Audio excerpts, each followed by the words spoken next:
Adictos. Walk blindly to the light and reach out for his hand. Don't ask any questions and don't try to understand. Open up your mind and then open up your heart. You will see that you and me aren't very far apart.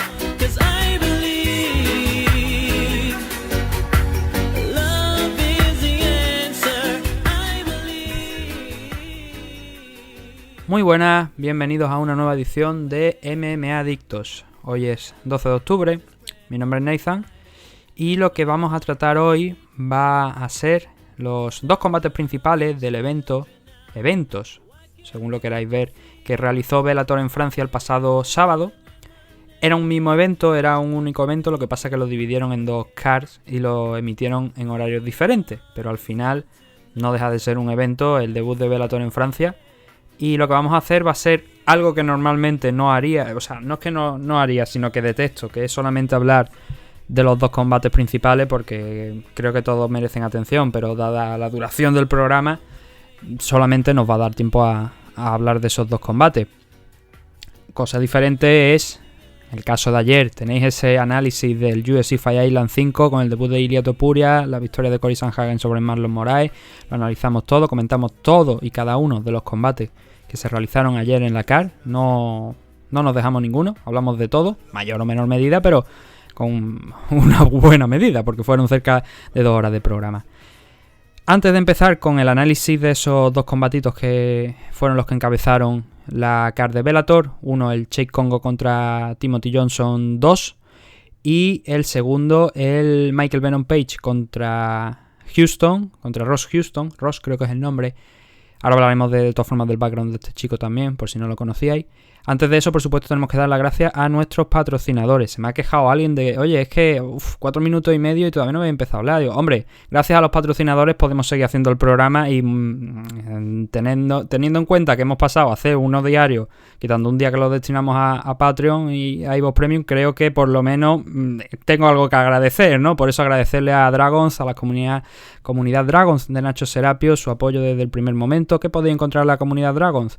Más de 1000 vídeos, más de 700 clases de diferentes tipos de artes marciales, de deportes de contacto, grappling y MMA por supuesto también, y entrenamiento de todo tipo. Todo eso lo podéis encontrar en la comunidad Dragons, desde 10 euros, 12 si queréis la revista en papel, si la queréis solamente en digital y teniendo acceso a todo el archivo son 10 euros, tenéis acceso a todos esos vídeos. Además, por supuesto, un conjunto de beneficios también por formar parte de la comunidad Dragons. ¿Cuáles son? Un 15% de descuento en los productos de la marca Dragons. También un 50% de descuento en seminarios y eventos que estén organizados por Dragons. Además, tenéis por supuesto los gastos de envío gratuitos de todos los productos de la marca Dragons que hay en la web. ¿Y cuál es la web? La web es www.dragons.z.es. Dragons.z.es. Ahí tenéis toda la información disponible sobre la comunidad Dragons, la revista, el blog, el podcast de Nacho Serapio y mucho más. Todo ahí en dragons.es. Y las vías de contacto también lo vamos a repasar rápidamente. ¿Dónde podéis ponernos en contacto con vosotros? Pues podéis dejarnos un mensaje en iVoox, también podéis escucharnos en Apple Podcast y Spotify, también en YouTube, pero no todos los programas los subimos ahí, depende de la duración, unos sí, otros no. Este, por ejemplo, sí que vais subido ahí. Y, por supuesto, en Twitter, MMAdictos, en Facebook, MMAdictos, en Instagram, MMAdictos_podcast, por correo electrónico, mmadictos@gmail.com, en Instagram, ya lo he dicho, en Instagram, en YouTube y en Twitch, MMAdictos TV.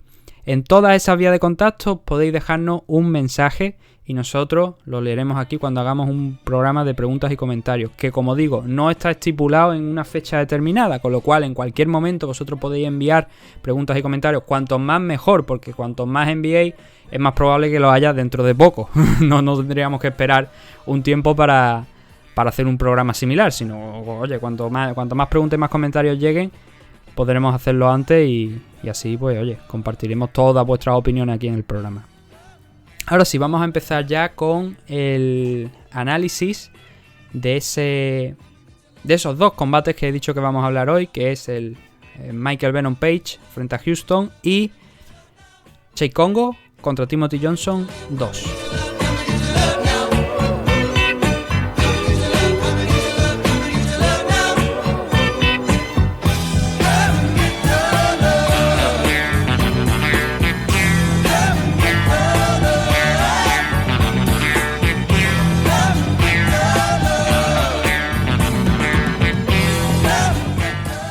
El primero de los dos que vamos a comentar va a ser el de Bellator 248. Bueno, Bellator 248, esto hay que explicarlo.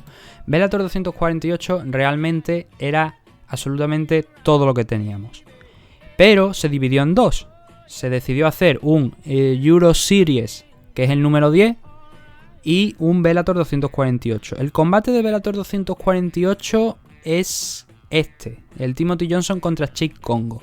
El otro era el de Michael Page contra Rock Houston, era considerado el Euro Series. Vamos a empezar primeramente por el de Bellator 248, aunque fue el último, fue el main event de todos los combates que hubo, pero vamos a empezar por este porque quizás es un poquito más rápido de analizar y además os tengo ya que hacer un spoiler. La verdad es que los dos combates fueron bastante malos, pero sobre todo el primero, este Cheick Kongo contra Timothy Johnson fue bastante malo. ¿Qué es lo que pasó aquí? Bueno, primeramente vamos a ponernos un poquito en antecedentes. Ya he dicho que este evento se celebró el sábado en Francia. Era la primera vez que se celebraba un evento de Bellator en Francia después de levantar la prohibición. No así el primer evento, porque el primer evento se realizó un par de días antes, donde por cierto teníamos al español David Mora y acabó perdiendo por KO, no pudo ser, perdió. Y ese fue el primer evento, una vez levantado el ban, que por cierto empezó con una patada en la entrepierna, como no podría ser de otra manera. Estamos hablando de Francia, yo creo que alguien quiso hacerle un homenaje a Cheick Kongo precisamente.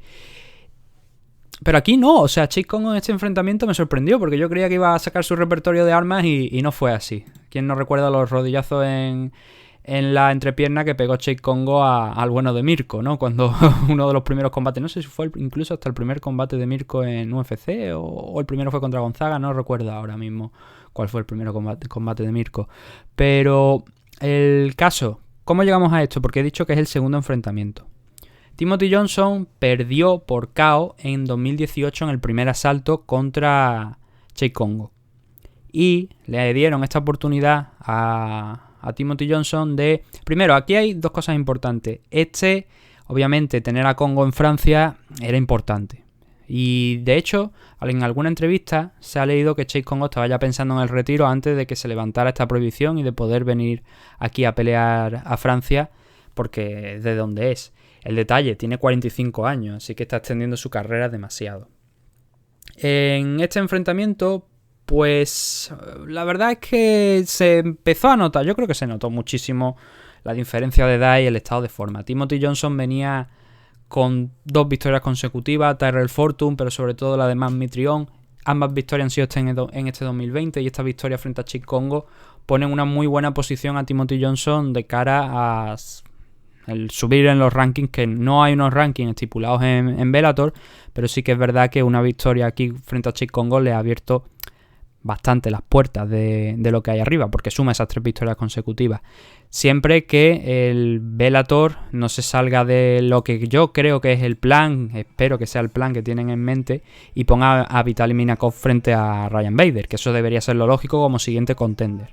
Ahora, si no tenemos a Minakov en cuenta, Timothy Johnson después de esta victoria creo que se alza como un posible contender al título de Ryan Bader. Al de, por supuesto, la Heavyweight. Ya no hablamos el de Light Heavyweight, estamos hablando de la división Heavyweight.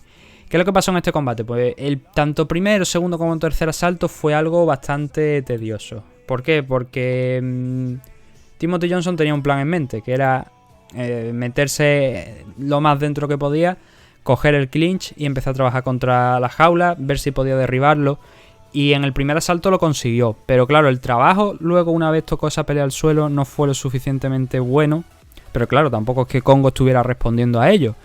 Y en golpes, por desgracia no tenemos las estadísticas, como por ejemplo tenemos en el caso de UFC. Y no os puedo decir los golpes, pero hubo muy poquito striking, ni en esa distancia corta hubo demasiado. Fue más un intento de controlar la posición, ver qué podía sacarse de ahí, pero se quedaba en eso, en ver qué se podía sacar, no en sacar algo.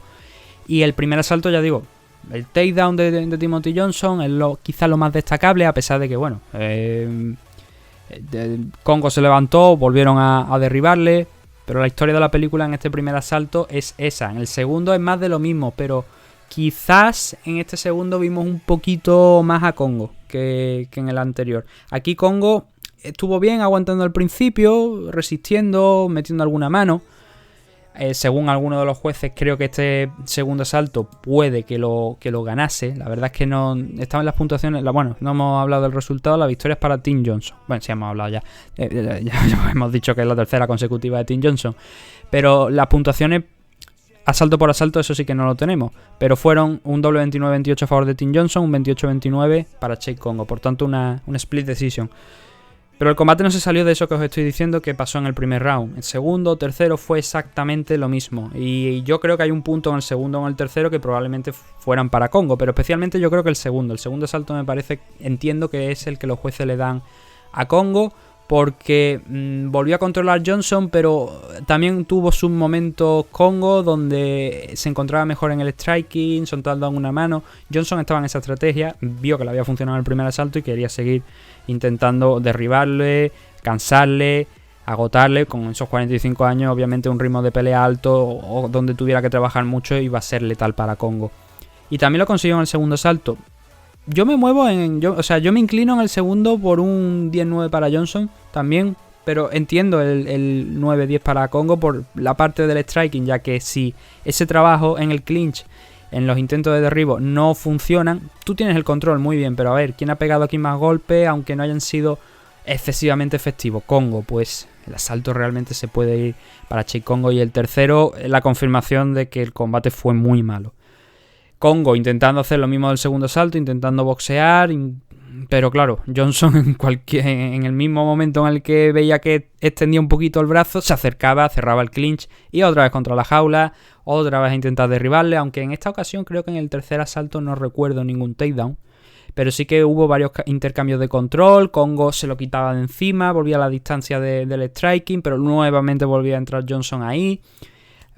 En definitiva, un combate muy, muy malo. Me recordó a algunos de los que hemos visto, no en este evento de UFC, sino en el pasado, entre Yorgan de Castro y Carlos Felipe. Fue un combate muy, muy, muy parecido a aquel. En el caso de Carlos Felipe contra Yorgan de Castro, incluso hubo un poco más, bastante más striking del que hubo entre Tim Johnson y Cheick Kongo. Un combate donde, ya digo, la historia de la película es Johnson intentando controlar a Kongo sin complicarse la vida, asegurar la victoria y moverse a otra cosa.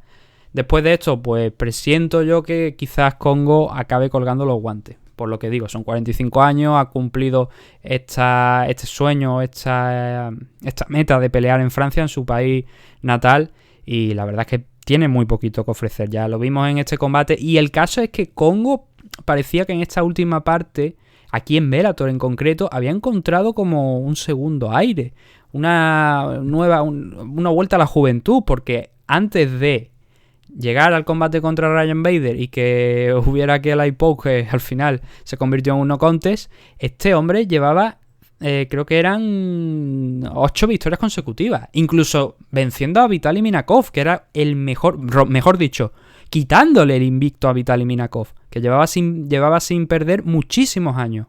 Tenía un 21-0 entrando en el combate de Minakov, de Cheick Kongo, y Minakov perdió contra Cheick Kongo. Sí que es verdad, Minakov había estado, creo que era un par de años me parece, parado.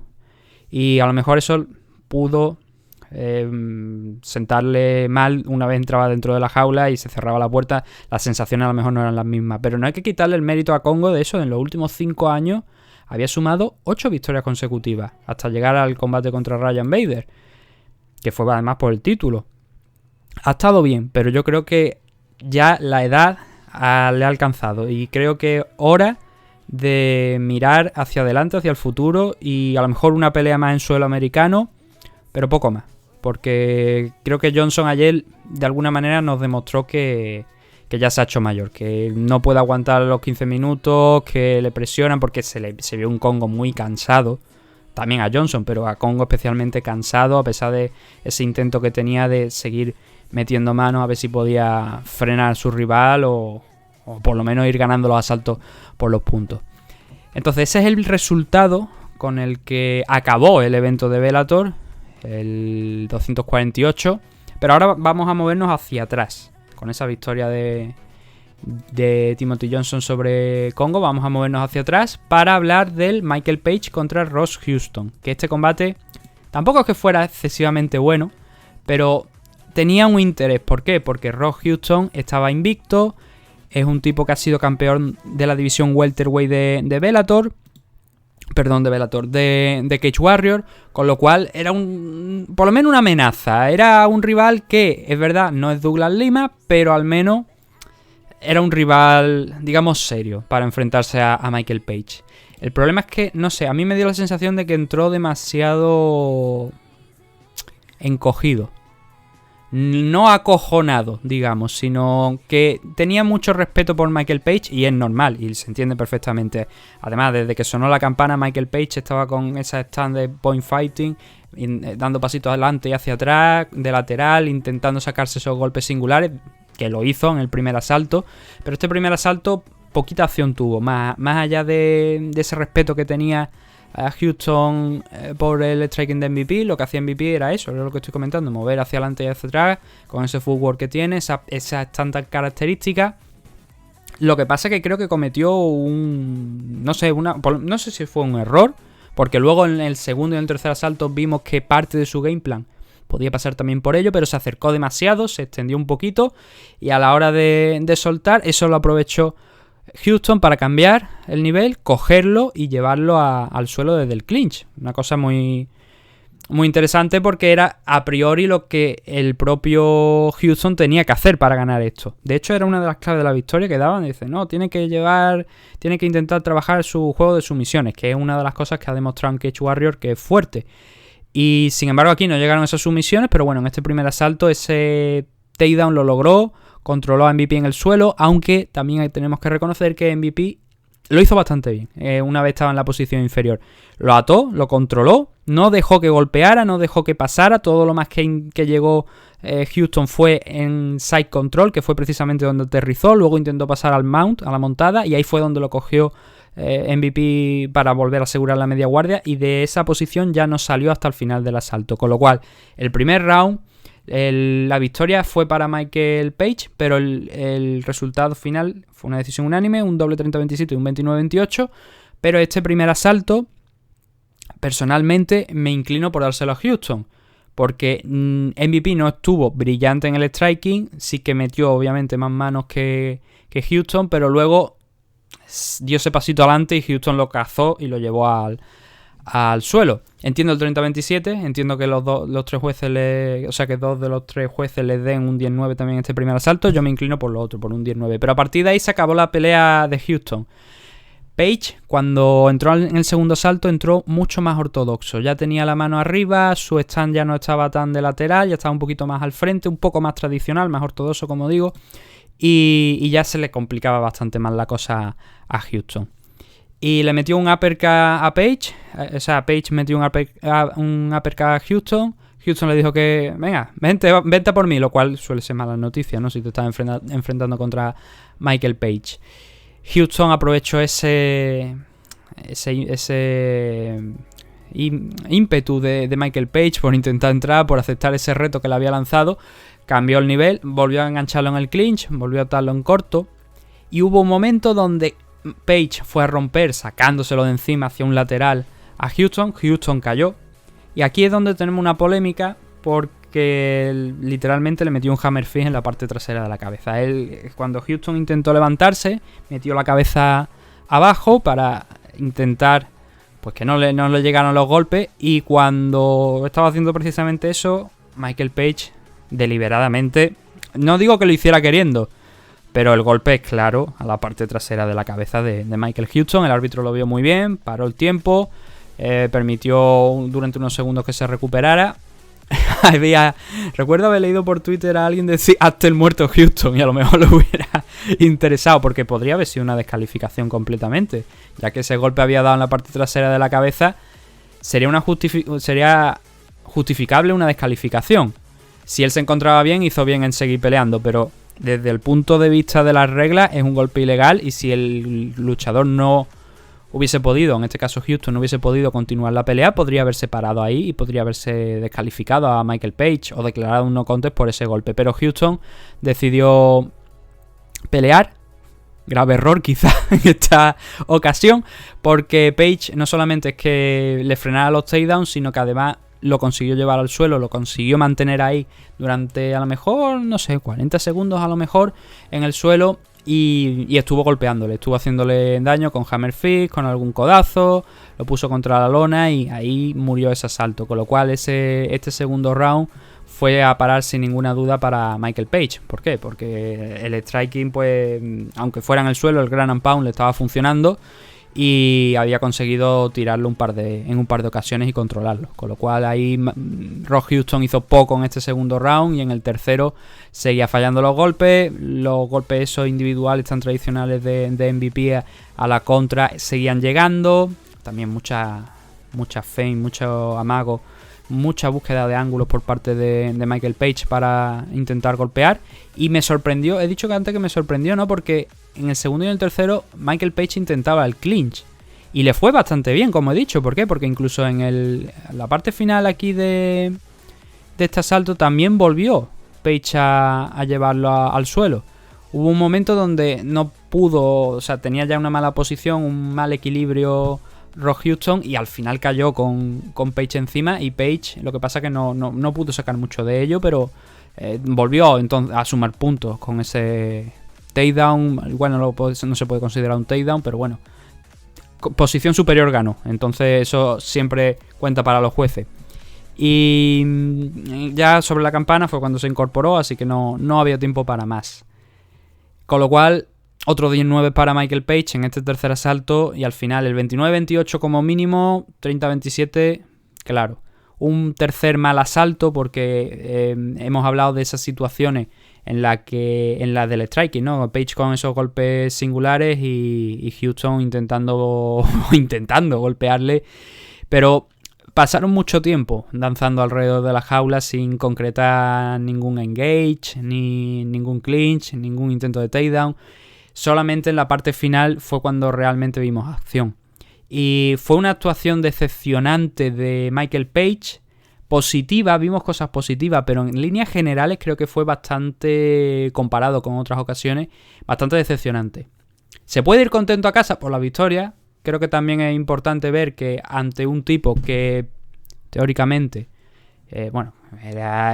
teóricamente en un principio era mejor que él en el suelo, pero claro, fue derribado un par de ocasiones, fue controlado también, así que Michael Page yo creo que en esa línea se puede ir contento a casa también, aunque la actuación, como digo, no fuera la más estelar de todas las que ha tenido en su carrera. Ross Houston estaba haciendo aquí su debut en Bellator, después de, como digo, ser campeón en Cage Warriors, y no pudo ser. De hecho, Ross Houston fue el tipo que peleó contra Nicolas Dalby antes de que Nicolas Dalby volviera a UFC, que fue el famoso combate, creo que fue si no recuerdo mal, el famoso combate donde se tuvo que detener el combate y declarar un no contest porque había tanta sangre en el suelo que era impracticable y los dos luchadores corrían el riesgo de resbalarse y caer. Precisamente ese tema de resbalarse fue lo que Michael Page ha puesto como motivo por el que su actuación no fue del todo buena. Dijo que la superficie de la lona, mejor dicho, no estaba lo suficientemente seca, que resbalaba y que eso jugó en su contra. Y bueno, el caso es que al final ganó y se puede, como digo, ir contento para su casa. También estuvo hablando de Douglas Lima. Él parece que tiene centrada ahora mismo Michael Page las miradas nuevamente en Douglas Lima, que es el único luchador que ha podido derrotarle y que fue además en el torneo de la división welter, cuando Douglas Lima lo noqueó. Primera derrota que tuvo, fue muy dura, y ahora Michael Page quiere vengar esa derrota. Está a un mejor nivel, pero claro, estamos hablando de que Douglas Lima es campeón de la categoría de peso y que no solamente es que sea campeón, es que ahora se ha embarcado en una nueva aventura que vamos a tener a final de este mes, donde va a pelear contra Gegard Mousasi por el cinturón de 185 libras. La pelea con este chico, con Michael Page, parece que de momento va a tener que esperar, pero va a ser un buen combate donde obviamente Douglas Lima volvería a ser favorito por experiencia, por nivel, por habilidades, Pero si tenemos en cuenta ese plus que hemos visto de Michael Page ahora, que ha sido poquito, pero nos da la sensación de que está evolucionando, de que se está volviendo más serio en cuanto a también defensa de takedown y a la hora del striking. Pero claro, veremos si eso es suficiente para tratar con Douglas Lima. En mi opinión, no. Yo creo que Michael Page está todavía, a pesar de ese récord tan bueno que tiene, 18 victorias y 1 derrota, creo que todavía está fuera del alcance de... Mejor dicho, al revés. Douglas Lima está fuera de su alcance. Pero oye, por intentarlo, que no quede.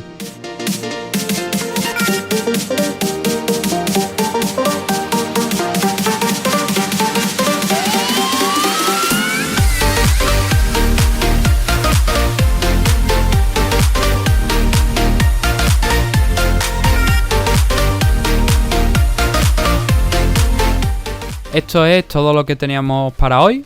El análisis de esos dos combates principales de Bellator. El del main event del Euro Series con Michael Page contra Ross Houston. Y el main event de Bellator 248 con Cheick Kongo contra Timothy Johnson 2.